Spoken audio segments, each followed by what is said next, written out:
everyone. I'm Sandy Chong from the Australian Hairdressing Council, and I have a very special guest with me today, Neil Osborne. And Neil is actually the only certified Profit First professional in the hair and beauty industry. Now, one of the reasons why I've asked Neil to come and present is that we know that as a sole trader, it's really difficult to get some great financial advice. So I'm going to pass over to Neil, who specializes in finances and budgeting and, making a profit, whether you're a business that employs 10, 20, 30 or 100 staff, or whether you're a sole trader. He's got some really great tips. So hi, Neil. Thank you for coming. Hi, Sandy. Lovely. And thanks for being here. It's always a pleasure. Thank you. I'm going to leave it to you to just explain, some of the things that you do. And of course, if anyone wants to contact you, I'll make sure that your link is on this post as well. Okay. Yeah, well, firstly, I suppose let's maybe just clarify Profit First Professional. Oh, that all sounds very, very heady these days. What that basically means is that I grew up with mum as a hairdresser, grew up in this industry all my life. So my job is to convert finance into language that we understand. That's it. It's as simple as that.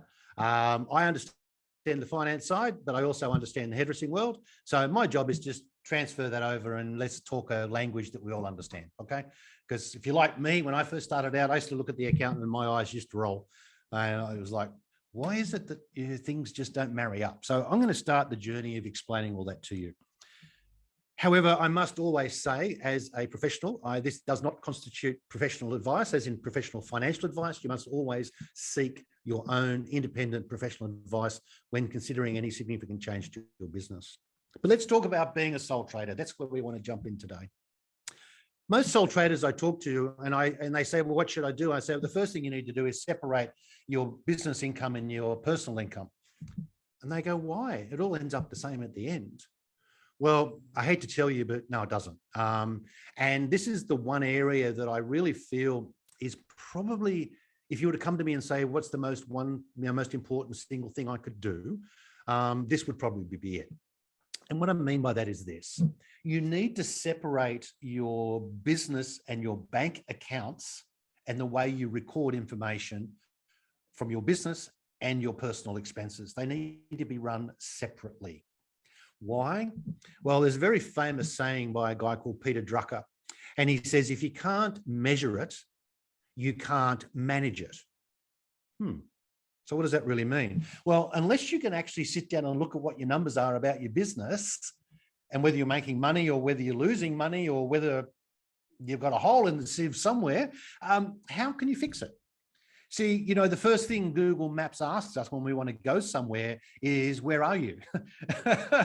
Before it can actually work out where it wants to take you. So if I was to come to you and say, where are you? Would you be able to explain it to me?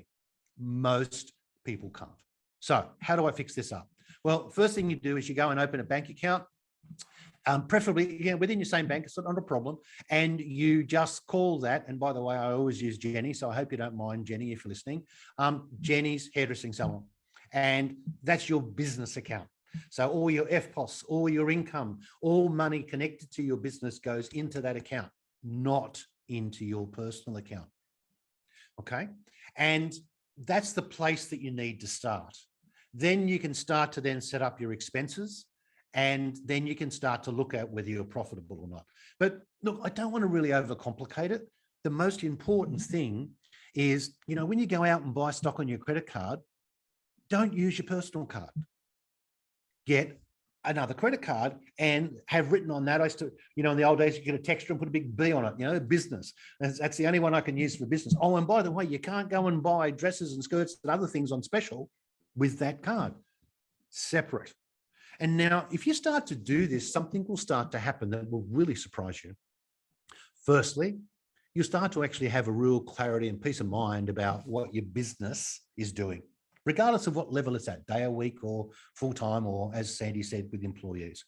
But you just get clarity. See, stress is created about not knowing.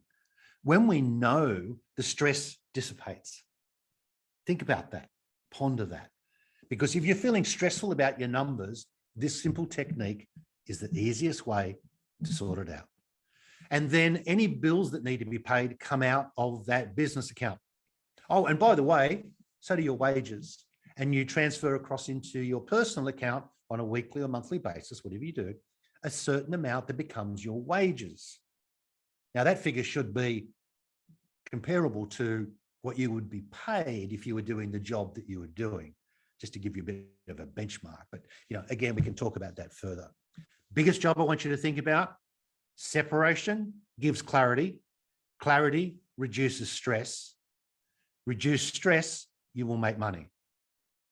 It can only be that simple. Yeah, I think that's really good advice. And I think that with the pandemic, there were some harsh realities where sole traders were not eligible for a number of the grants or payments because they didn't have that separation. And so, the one thing that unfortunately for many sole traders, the lesson that they learn is to keep that business separate and, to pay themselves separately, because there was that, that lack of clarity, exactly what you're saying. Absolutely. When they would go for grants and they couldn't get it, right. You couldn't, what they call double dip. So that's really great advice, as always. So I know, Neil, you're talking to sole traders today, and I'd love to get you back because you've always got such wonderful advice. And I'm sure that everybody here would love to hear what you've got to say as well. And we'll make sure that if they want to contact you directly, that we'll pop that on the post as well, so they know where to find you. Okay. Thank you. That would be really lovely. Thank you very much, Sandy. Thanks for having me. Thanks again. Take care. Bye. Okay. Bye for now.